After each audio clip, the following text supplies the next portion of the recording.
सरकारी शाळा आणि तीही जर जिल्हा परिषदची शाळा असेल त्या त्या शाळेकडे पाहण्याचा सर्वच लोकांचा दृष्टिकोन हा वेगळा असतो.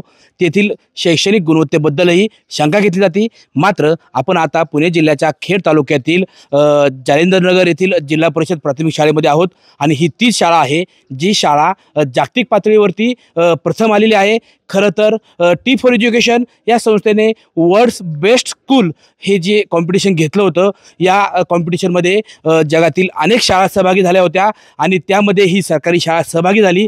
फक्त सहभागी झाली नाही तर ही शाळा आता जगामध्ये अव्वल ठरली आहे. खरं तर खेड तालुक्याच्या जालिंदरनगर या दुर्गम भागातील ही शाळा मात्र येथील शिक्षकांच्या कल्पकतेमुळं आणि ग्रामस्थांच्या शिक्षकांना मिळालेल्या पाठिंब्यामुळं ही शाळा आज जगात अव्वल ठरली आहे. आपल्यासोबत या शाळेचे शिक्षक आहेत. काय सांगाल? खरं तर दुर्गम भागातली ही शाळा मात्र तुम्ही आज ही शाळा जागतिक पातळीवरती अव्वल दर्जाची ठरवली आहे. टी फॉर एज्युकेशनने जी स्पर्धा आयोजित केली होती वर्ल्ड बेस्ट स्कूल कॉम्पिटिशन, त्याच्यामध्ये आम्ही सरकारी शाळा म्हणून त्याच्यामध्ये आम्ही सहभाग दर्शवला होता. दरवर्षी लाखो शाळा या स्पर्धेमध्ये सहभागी होतात, पण त्या बहुत करून खाजगी शाळा असतात.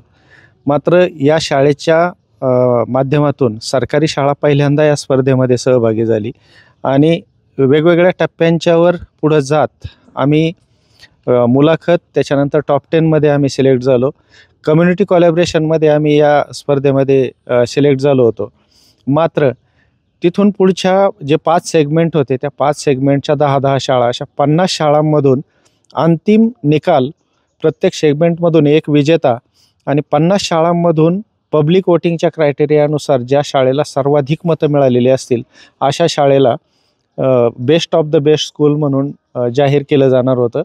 या सगळ्या प्रक्रियेमध्ये आपली शाळा जिल्हा परिषदेची या दुर्गम खेडेगावातील जी शाळा आहे ही सर्वाधिक मतं मिळवून आणि आपल्या जगामध्ये पहिल्या क्रमांकाने ही शाळा पात्र ठरलेली आहे. खरं तर जगात ही शाळा पहिल्या क्रमांकाची पात्र ठरली आहे, अव्वल ठरली आहे. पण यासाठी तुम्ही या शाळेत काय बदल केले? खरं तर जिल्हा परिषदच्या अनेक शाळा आहेत, मात्र तुम्ही ह्या स्पर्धेत सहभागी झालात आणि पहिले पण आलात. शाळेचा बदल इन्फ्रास्ट्रक्चर लेवलवर केलेला आहे. त्यानंतर गुणवत्तेच्या पातळीवर आम्ही वेगवेगळ्या प्रकारचे पॅडागॉजिकल इन्व्हेन्शन्स या ठिकाणी राबवलेले आहेत. त्यानंतर मुलांचा विकास असू द्या, शिक्षकांची डेव्हलपमेंट, पर्सनली अपग्रेडेशन असू द्या, किंवा एक स्कूल कल्चर म्हणून जो एक पार्ट असतो तो असू द्या, हे रेप्लिकेबल मॉडेल आम्ही इथं तयार केलं आहे. खूप सोपं करून ठेवलं आहे की एक जरी जगात ही शाळा पहिली आलेली आहे वगैरे हे जरी आपल्याला दिसत असेल, पण इथल्या ज्या प्रक्रिया आहेत ह्या फार सोप्या करून ठेवल्यात आणि कुणालाही करता येतील अशा पद्धतीच्या केल्यात. आपण बोलताना प्रास्ताविकामध्ये ज्या प्रकारे उल्लेख केला की सरकारी शाळा म्हणून एक दुय्यम दृष्टीने पाहिलं जातं नेहमी, ही दुय्यम दृष्टीने पाहणारं जी मानसिकता आहे त्या मानसिकतेला हा निकाल म्हणजे एक उत्तर आहे.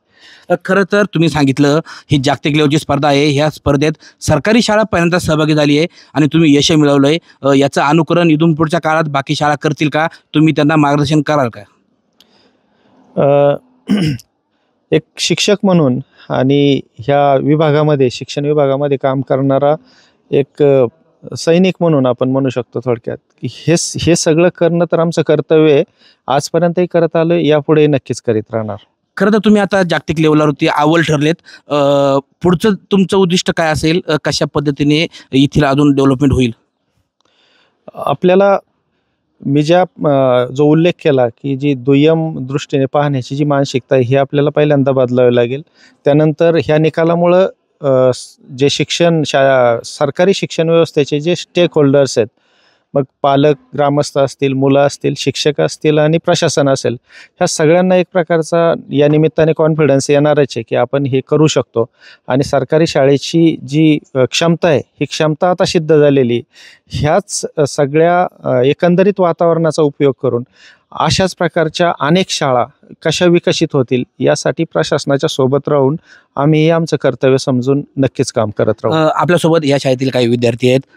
बाळा, काय सांगाल? तुझी शाळा आता जगात पहिली आली आहे. मी या शाळेतील एक विद्यार्थी आहे. आता ही शाळा जगात 1 नंबरला आली. मला खूप अभिमान वाटतो की मी एका जगातील सर्वोत्तम चांगली असणारी शाळेमध्ये शिकते.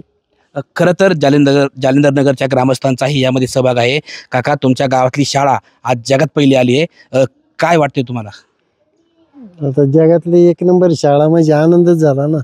जगातली एक शाळा म्हणजे महाराष्ट्राचं नाव उंचावलं, गावाचं नाव उंचावलं, वस्तीचं नाव उंचावलं.